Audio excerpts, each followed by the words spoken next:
By the way, speaking of American values, aren't we about due to start bombing some small country that only has a marginally effective air force? Seems to me like we're a couple of weeks overdue to drop high explosives on helpless civilians. People who have no argument with us whatsoever. I think we ought to be out there doing what we do best, gang, making big holes in other people's countries. I hate to be repetitious, but God, we are a warlike lot, you know? We can't stand not to be fucking with somebody. We couldn't wait for that Cold War to be over, could we? Just couldn't wait for that Cold War to be over so we could go and play with our toys in the sand. Go play with our toys in the sand. And when we're not invading some sovereign nation or setting it on fire from the air, which is more fun, then we're usually declaring war on something here at home. Do you ever notice that? We love to do that, don't we? We love to declare war on things here in America. Anything we don't like about ourselves, we have to declare war on it. Don't do anything about it. We just declare war on it. We got a war. It's the only metaphor we have in our public discourse for solving a problem. It's called declaring a war. We got a war on poverty, the war on crime, war on litter, the war on cancer, the war on drugs. But you ever notice there's no war on homelessness, is there? Nah, no war on homelessness. You know why? There's no money in that problem. There's no money in that problem. Nobody stands. It's true. Nobody stands to get rich off of that problem. You could find a solution to homelessness where the corporate swine and the politicians could steal a couple of $1 million each. You'd see the streets of America begin to clear up pretty goddamn quick. I'll guarantee you that. I will guarantee you that. Now, so,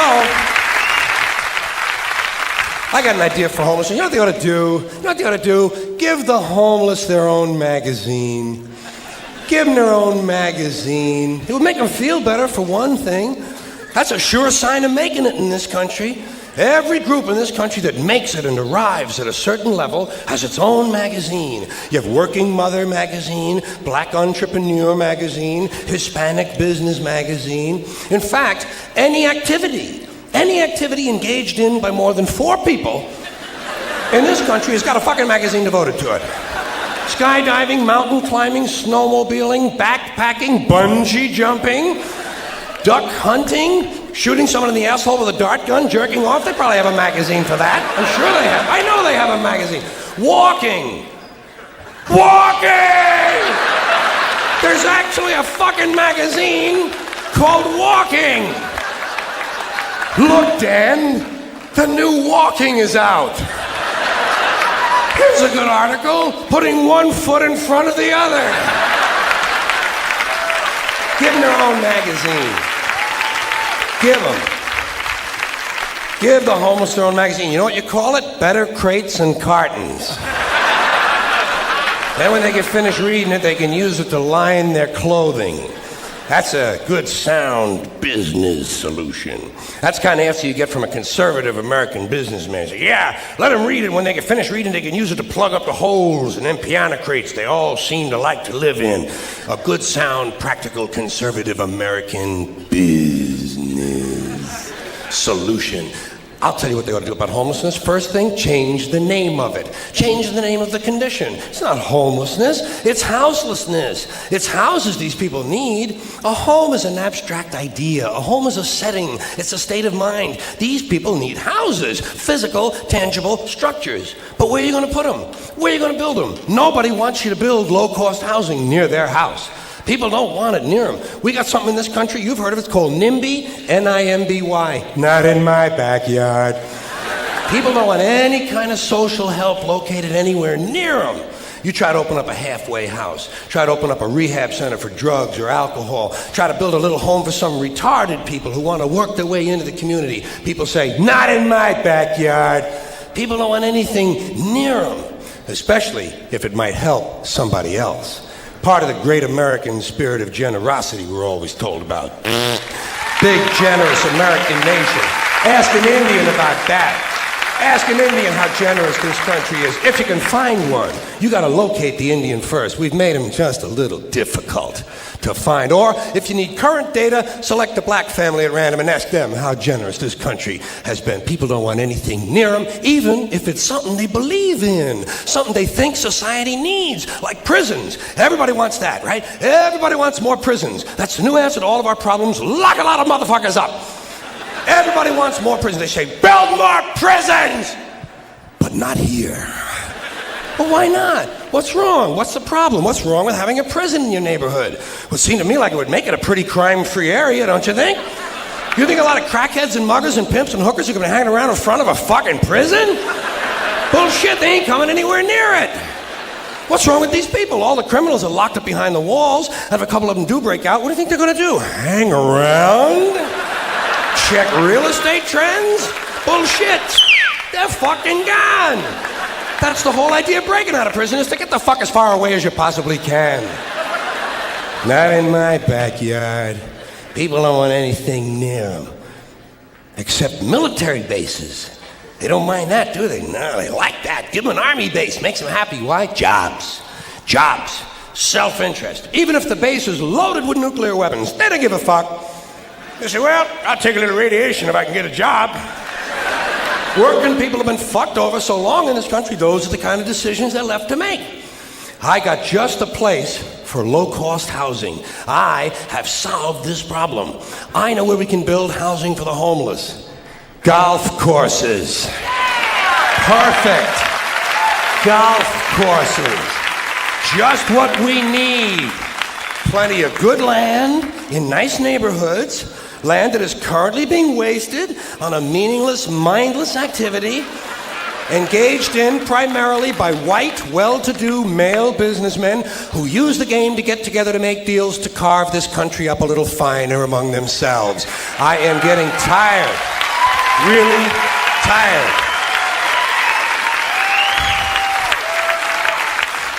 I am getting tired of these golfing cocksuckers in their green pants, and their yellow pants, and their orange pants, and their precious little hats, and their cute little golf carts. It is time to reclaim the golf courses from the wealthy and turn them over to the homeless. Golf is an arrogant, elitist game, and it takes up entirely too much fucking room in this country. Too much fucking room in this country. It is an arrogant game on its very design alone. Just the design of the game speaks of arrogance. Think of how big a golf course is. The ball is that fucking big. What do these pin-headed pricks need with all that land? There are over 17,000 golf courses in America. They average over 150 acres apiece. That's over 3 million acres. That's 4,820 square miles. You could build 2 Rhode Islands and a Delaware for the homeless on the land currently devoted to this meaningless, mindless, arrogant, elitist, racist. There's another thing. The only blacks you'll find in country clubs are carrying trays.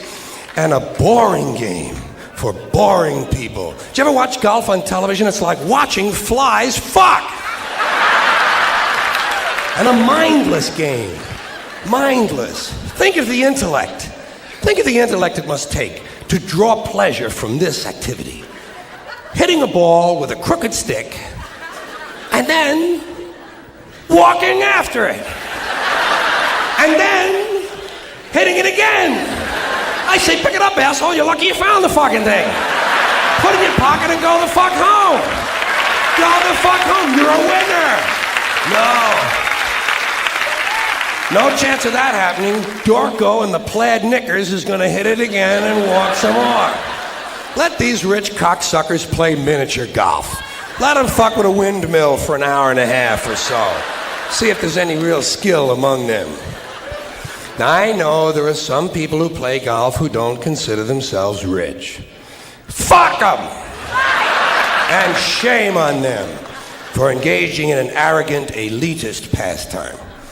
Hey, here's another place we could put some low-cost housing. Cemeteries. There's another idea whose time has passed. Saving all the dead people in one part of town? What the hell kind of a superstitious, religious, medieval bullshit idea is that? Plow these motherfuckers up, plow them into the streams and rivers of America. We need that phosphorus for farming. If we're going to recycle,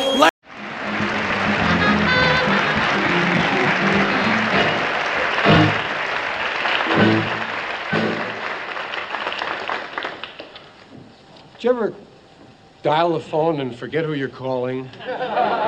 Don't you feel dumb? You don't know whether to hang on and hope you recognize the voice or not.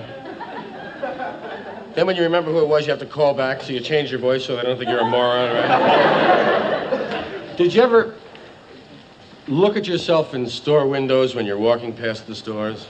Hey, I look cool in the store window, man. Have I done these jokes before tonight?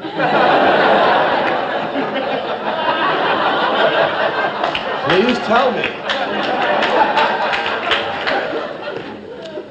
Why is there no blue food? I can't find blue food. I can't find a flavor of blue. I mean, green is lime, yellow is lemon, orange is orange, red is cherry. What's blue? There's no blue. Oh, they say blueberries. Blue on the vine, purple on the plate. There's no blue food, man. Where is the blue food? We want the blue food. Probably it bestows immortality. They're keeping it from us. Have the blue food, please. I'll take my vitamin. Take vitamins? Do you ever travel with vitamins? Oh, well, I mean, if you take a lot of vitamins, and they're not the kind that says Joe's vitamin on the side, but plain-looking vitamins, and you have a whole lot of them, you don't take the whole big jumbo thing on the road, take as many as you need, and they're not marked, and the jar you put them in isn't marked, and if a policeman really wants to give you a hard time, he can hold you overnight while they check the vitamins. That's why I travel with Flintstone vitamins. The term jumbo shrimp has always amazed me. What is a jumbo shrimp? I mean, it's like military intelligence. Ladies and gentlemen, George Carlin.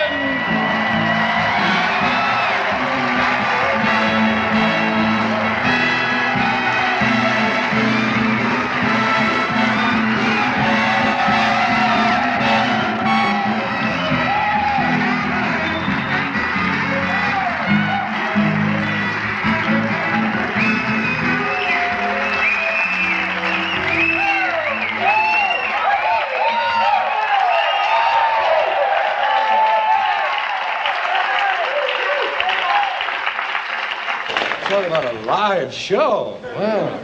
Nice to see you. Welcome, and thanks for joining us live. I'm kind of glad that we're on at night so that we're not competing with all the football and baseball games. So many, man. All the time. And this is the time of year when there's both, you know? Football's kind of nice. They changed it a little bit. They moved the hash marks in. Guys found them and smoked them anyway. But you know, football wants to be the number one sport, national pastime. And I think it already is, really, because football represents something we are. We are Europe Junior. When you get right down to it, we're Europe Junior. We play the Europe game. What was the Europe game? Let's take their land away from them. You'll be the pink on the map, we'll be the blue, and they'll be the green. Ground acquisition, and that's what football is. Football is a ground acquisition game. You knock the crap out of 11 guys and take their land away from them. Of course, we only do it 10 yards at a time. That's the way we did it with the Indians, one by little by little. First down in Ohio, Midwest to go. I think it's not surprising that football buys and try. Let's put it this way. There are things about the words surrounding football and baseball which give it all away. Football is technological. Baseball is pastoral. Football is played in a stadium. Baseball is played in a park. In football, you wear a helmet. In baseball, you wear a cap. Football is played on an enclosed, rectangular grid, and every one of them is the same size. Baseball is played on an ever-widening angle that reaches to infinity, and every park is different. Football is rigidly timed. Baseball has no time limit. We don't know when it's going to end. We might even have extra innings. In football, you get a penalty. In baseball, you make an error. Whoops. The object in football is to march downfield and penetrate enemy territory and get into the end zone. In baseball, the object is to go home. I'm going home. And in football, they have the clip, the hit, the block, tackle, the blitz, the bomb, the offense, and the defense. In baseball... Here's a cheer, a sports cheer you can use. I'm giving this to you. Maybe you've heard it, but it's a gift for you. And you can use this in any sport. I think of football more, appropriate for cheers, I think. But you could use this for any sport, intramural lacrosse, mud surfing, cross-country bowling, full contact chess, Australian dick wrestling. They have that on ESPN, you know. But here's a little cheer. A lot of people like it. It goes like this. Rat shit, bat shit, dirty old twat. 69 assholes tied in a knot. Hooray! Lizard shit, fuck! Now, I'm going to do that again because I know some of you like to memorize these things. And by the way, if you're memorizing and there are 2 people in your party, why not each one of you memorize every other word? Kind of cuts the labor right in half. Goes like this. Rat shit, bat shit, dirty old twat. Perfectly normal way to begin a cheer as far as I'm concerned. 69 assholes tied in a knot. I don't know what that means either. Hooray! Lizard shit, fuck! One more item for you, the last in our civics book, rights. Boy, everyone in this country is always running around yammering about their fucking rights. I have a right, you have no right, we have a right, they don't have a right. Folks, I hate to spoil your fun, but there's no such thing as rights, okay? They're imaginary. We made them up, like the boogeyman. The 3 Little Pigs, Pinocchio, Mother Goose, shit like that. Rights are an idea. They're just imaginary. They're a cute idea, cute, but that's all, cute and fictional. But if you think you do have rights, let me ask you this. Where do they come from? People say, well, they come from God. They're God-given rights. Oh, fuck, here we go again. Here we go again. The God excuse, the last refuge of a man with no answers and no argument. It came from God. Anything we can't describe must have come from God. Personally, folks, I believe that if your rights came from God, He would have given you the right to some food every day, and He would have given you the right to a roof over your head. God would have been looking out for you. God would have been looking out for you. You know that? He wouldn't have been worried about making sure you have a gun so you get drunk on Sunday night and kill your girlfriend's parents. But let's say it's true. Let's say God gave us these rights. Why would He give us a certain number of rights? The Bill of Rights in this country has 10 stipulations, okay? 10 rights. And apparently God was doing sloppy work that week because we've had to amend the Bill of Rights an additional 17 times. So God forgot a couple of things like slavery. Just fucking slipped His mind. But let's say God gave us the original 10. He gave the British 13. The British Bill of Rights has 13 stipulations. The Germans have 29. The Belgians have 25. The Swedish have only 6. And some people in the world have no rights at all. What kind of a fucking goddamn God-given deal is that? No rights at all? Why would God give different people in different countries different numbers of different rights? Boredom? Amusement? Bad arithmetic?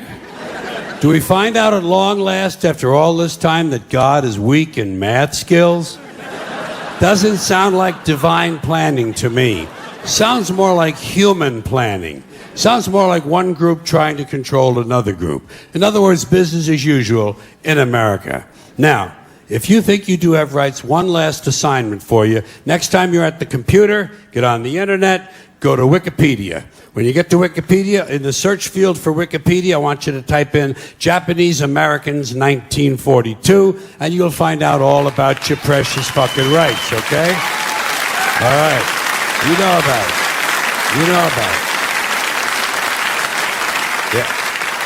In 1942, there were 110,000 Japanese American citizens and good standing, law-abiding people who were thrown into internment camps simply because their parents were born in the wrong country. That's all they did wrong. They had no right to a lawyer, no right to a fair trial, no right to a jury of their peers, no right to due process of any kind. The only right they had, right this way, into the internment camps. Just when these American citizens needed their rights the most, their government took them away. And rights aren't rights if someone can take them away. They're privileges. That's all we've ever had in this country is a bill of temporary privileges. And if you read the news even badly, you know that every year the list gets shorter and shorter and shorter. You see how sooner or later?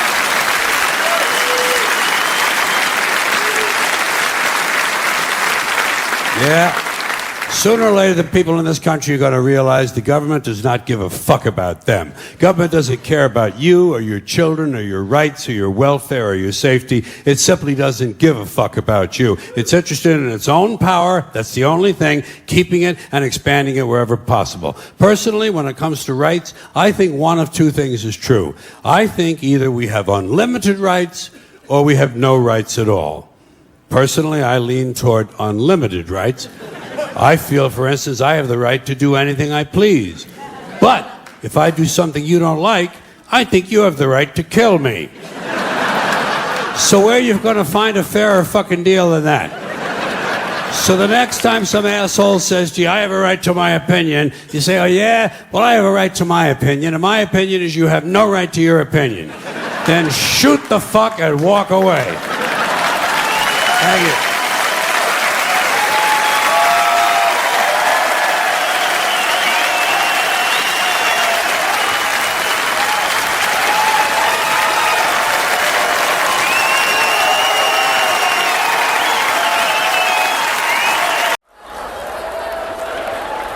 Thank you very much, ladies and gentlemen. Good evening. My name is George Carlin, and I am a professional comedian, as opposed to the kind you run into at work all day long.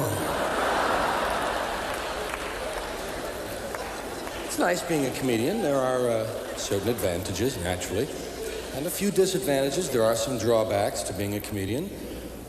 No one on death row has ever said, before I die, I want to talk to a comedian. You ever hear anyone at the scene of an accident say, quick, call a comedian, for God's sakes?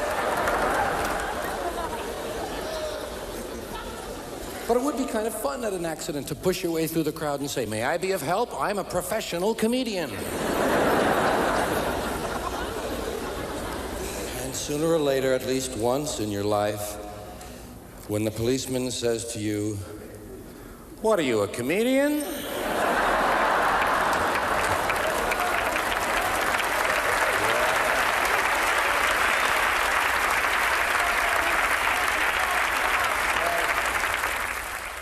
You've got to look him right in the eye and say, actually, yes.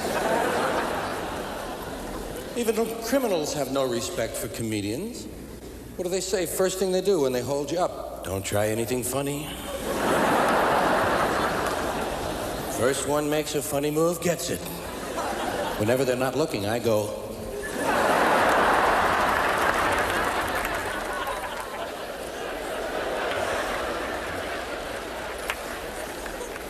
well, that's my job, thinking up goofy shit.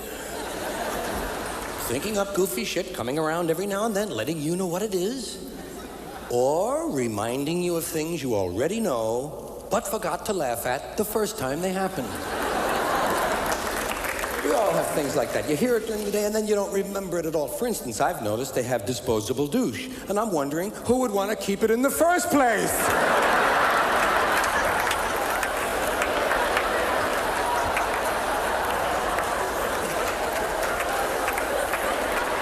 I do have a lot, not a lot, but I have some notes over here. And the reason for that is I haven't been doing this lately. I want to make sure I know and remember everything tonight. I've been taking a little time off. I get about 6 months, I think I took 3 of them quite voluntarily, and the other 3 quite against my will. I had a heart attack, or as they say in Boston, I had a hat attack. He had a hat attack. You hear about George? He had a goddamn myocardial infarction. I had a hat attack. Fortunately, my pharmacist, my cardiologist, and my doctor give me CPR. But I would like to bring you up to date on the Comedians Health Sweepstakes. As it stands right now, I lead Richard Pryor in heart attacks 2-1. I am ahead. That's right. Now, however, Richard still leads me 1-0 on burning yourself up. Well, the way it happened was, first Richard had a heart attack, then I had a heart attack, then Richard burned himself up, then I said, fuck that, I'm gonna have another heart attack. Well, my feeling is if you're gonna die, or if you know, hey, die big. Die big. Nobody wants to just pass away. You don't want to be a euphemism, do you? Nobody wants to pass away. Arnie passed away. Oh, really? Yes. Well, I didn't know that. Well, that's the idea. On the other hand, Dave died. Oh, yes, I heard about Dave dying. That's true. I say die big. Give it a shot, man. Go out big. It's your chance. Die big. Work in a few posthumous reflexes for your friends. Give them a show before you go. Entertain and uplift and instruct those you are leaving behind. When you die, give them a few posthumous reflexes. The body does store electricity up. There's a certain storage of electricity, and even a dead body, a corpse, will occasionally go... And I say, if you have that potential after you're dead, use it properly. Pre-program. Before you die, pre-program some posthumous reflexes that will be entertaining to those you've left behind. Do something to capture their imagination. Roll over on the autopsy table. That's nice. Cross your legs, scratch your balls, do something.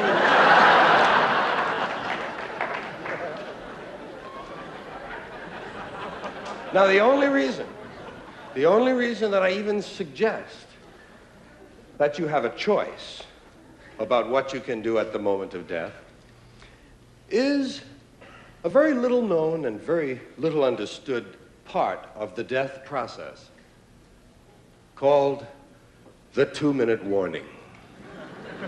Many people are not aware of it at all. The 2-minute warning, just as in football. 2 minutes before you die, you receive an audible warning. 2 minutes, get your shit together.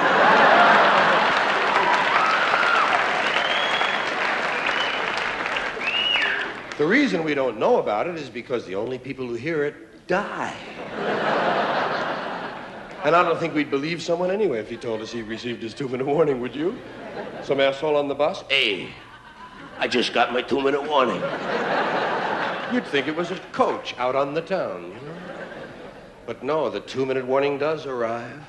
And I say use that time to entertain, to leave something behind.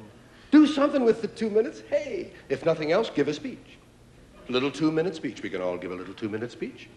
Just pick some subject you're very fond of and talk about it for 2 minutes. I mean, tell them. It's your last chance to tell them anything.